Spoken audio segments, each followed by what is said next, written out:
Greg, Iranian President Ibrahim Raisi, the country's foreign minister, and 6 other passengers, along with the crew, were killed on Sunday when their helicopter crashed. Iranian state media says it happened while they were flying through heavy fog in northwest mountains near Azerbaijan, near the border there. Raisi rose to power in 2021, taking over as president from Hassan Rouhani. He deepened the country's relationship with Vladimir Putin in Russia and built an alliance with China and its president Xi Jinping. Raisi also led the crackdown in Iran against women for improper dress that caused national protests. Despite the recent conflict with Iran, Israel said it had no involvement in that crash. And the International Criminal Court announced this morning it is seeking arrest warrants for both Israeli Prime Minister Benjamin Netanyahu and Hamas leader Yahya Sinwar.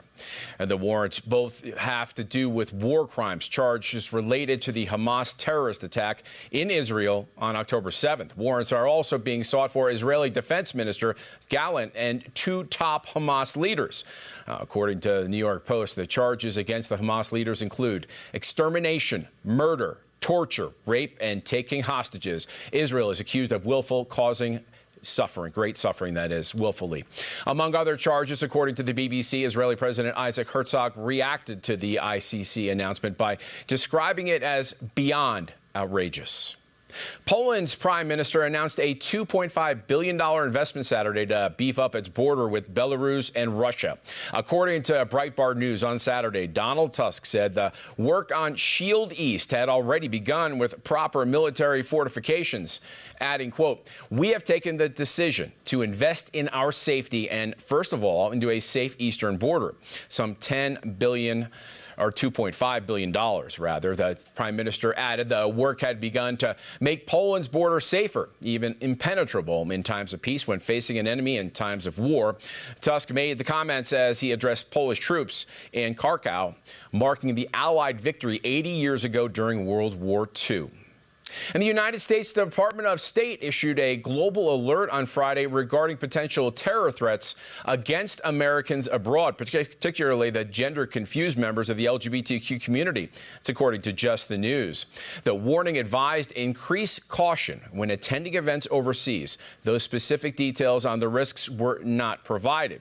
The alert coincides with the approaching Pride Month in the U.S. The State Department stressed the height and risk of violence inspired by foreign terrorist organizations against LGBTQ, that is, individuals and events. The alert also comes after an Argentina court revealed Friday that 3 lesbian women were killed in a suspected arson attack on May 6th. A 4th woman was injured in the fire, which was reported to be set by a man. The investigation into that fire is ongoing. Tim, from Nashville in the capital of Tennessee is Victory News chief correspondent Fior Hernandez with a special report about an event being held not far from there in support of Israel. Fior.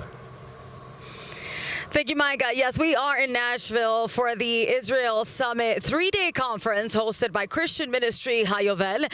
This afternoon, the conference kicks off at the Ramsey Solutions headquarters in Franklin, Tennessee, and will go until Wednesday after anti-Israel protesters pressured another venue to cancel its contract with organizers of the summit.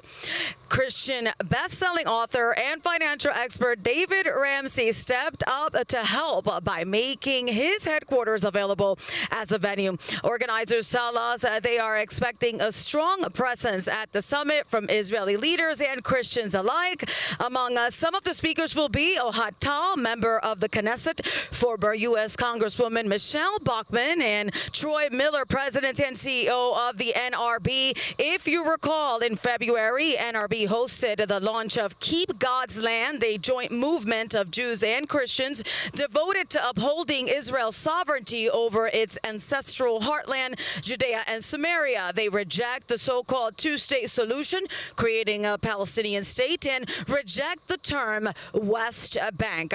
We will see you again this afternoon live from the summit with more details. I'm Fior Hernandez. Back to you in the studio. All right, Fior, we look forward to hearing your reports from there this week. Now, with the latest on Israel's war with Hamas terrorists, here's ILTV and Israel 365's Steve Leibowitz. The butcher of Tehran is dead.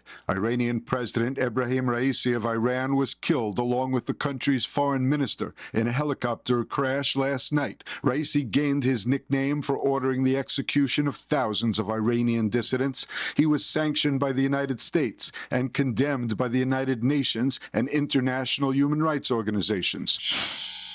Day 227 of the war in Gaza, the IDF is operating in eastern Rafah, conducting targeted raids while killing at least 80 terrorists in the area. A senior Hamas operative involved in smuggling arms was killed in an airstrike.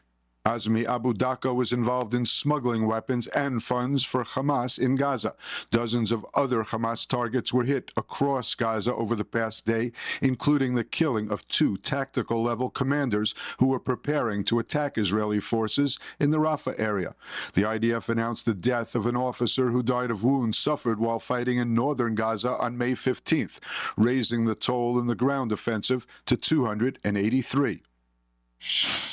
Key talks on the Gaza war were held between Prime Minister Netanyahu and visiting U.S. National Security Advisor Jake Sullivan.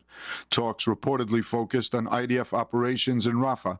The U.S. readout said that Sullivan was briefed on the IDF's latest operations in Gaza, and the two sides discussed methods to ensure the defeat of Hamas while minimizing harm to civilians. Steve Leibowitz for ILTV and Victory News.